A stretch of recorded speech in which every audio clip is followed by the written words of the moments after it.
Hey everybody, so there are all types of different ways that you can dress a candle, prepare a candle, whether it's for a petition, whether it's for honoring, whether it's for celebration, whatever the occasion, whatever the need.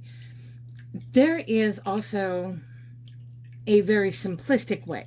So we can look at it from the way that you see commonly online, where people are putting herbs and scents and everything into the candle, choosing specific colors for candles, all of these things. And it gets really complex. This is a very simple way to look at a candle dressing, especially for a petition. And so think about it in the terms of the candle itself. So the light of the candle, when we light the wick, that fire is burning down the wick, which is melting the wax, thus finishing the candle. Similar to the way this one is, it's flowing down. We all sing candles. Think of the fire as the intention. The fire is the power behind the intention. It is what is moving the intention. So it's emotion, it's action, it's the Divine Mother's power that she is giving if you are petitioning her within it. And so the fire's burning, and it's the one that's creating, moving the journey along. The wick is the path. It is the path that needs to be taken in order to get the result you're looking for. So whether that is a result of a petition or whether it is, showing, honoring, love, whatever your candle is for. And then the wax is how it's doing. All the little stages, all the steps along the path and how each step is going. So if you're burning clear like this one, it's really, really smooth. If you start getting big chunks or it's having weirdness, then it's something that it's working in the path. It's something that it's trying to work through, get past, a blockage, whatever. Maybe it needs to take a different route. So you might see some wax up on the side, and then eventually it melts and goes through. So different ways to read the candle as it's moving. But by thinking about it in this way, that the fire is the movement.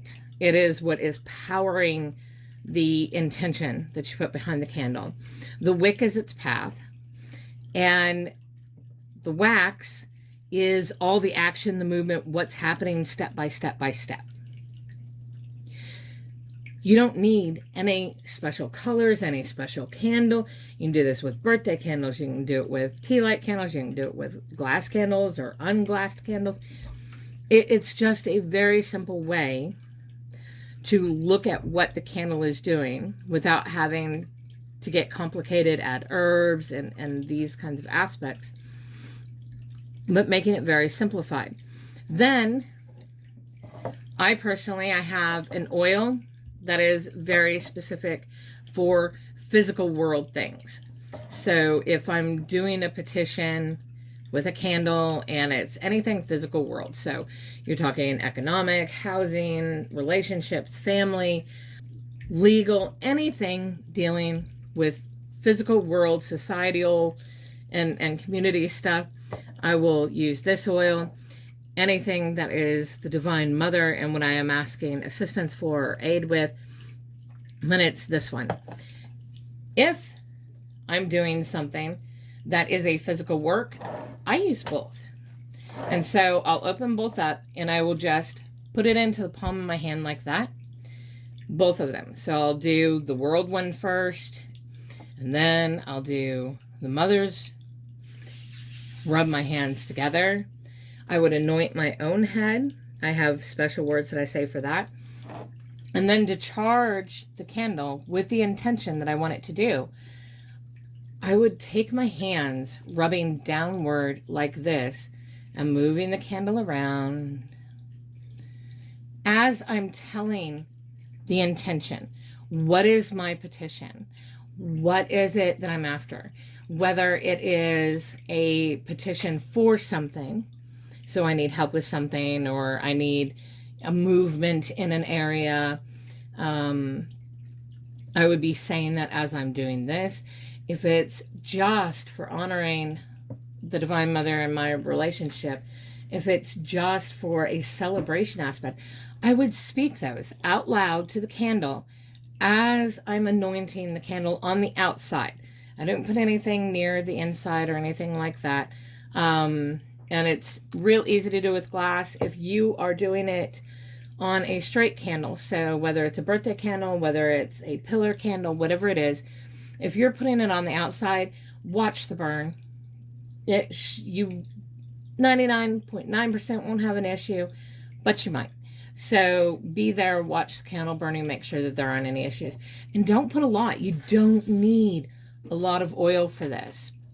The oil is an anointing. And so you're anointing the candle with the petition that you want it to do.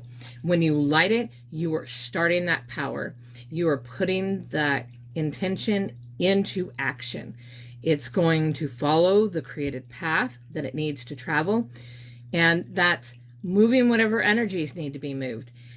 Clearing any blockages that need to be moved off the path to get from point A to point B. To clear whatever steps need to happen as far as an action that needs to happen. So a movement or shifting of the energy, a movement or shifting of a structure, whatever it is you're working in. And then that's it. So you just get your candle. You might want to wipe it down just with a cleaner, whether that be blessed water, banishing water, or just, a simple cleaner, just to kind of, like lemon juice or something like that, just to cleanse anything that anybody may have touched. And then just set your intention, whether it's with oil or whether it's just with voice and the movement of infusing the path. Light it and you're done. Let it burn until it burns out. And then, like I said, you can read the wax afterwards, or if you're sitting with it, you can read it as it burns. How is the burn looking? How clear is it? If you have a lot of bubbles, don't have a lot of bubbles, sometimes that's a pour. So if they pour too fast, too much air gets in there, you get a lot of bubbles. Sometimes it is just the action of the candle. So knowing your candles a little bit, using the same brand or whatever helps you to realize that. And then, what is the glass doing? Is there blackened spots, or there parts where it doesn't really burn very well, and so there's bigger chunks of wax? All of these can be signs that maybe you want to look at that. Maybe there was a step that didn't go well, or maybe there was a blockage, or there is a blockage that you want to look at to clear, or whatever. It's an indication of something's making it more difficult, or something that is being changed because the first route isn't working, so it's going to the second route. All of these aspects you can look at from the candle reading of itself. So yeah, simplified, very easy way to just do candle works. Whether it's honoring, whether it's a petition, doesn't really matter. Easy process. You don't need anything for it except for the candle and you. Bare minimum, that's all you need. Hope this helps.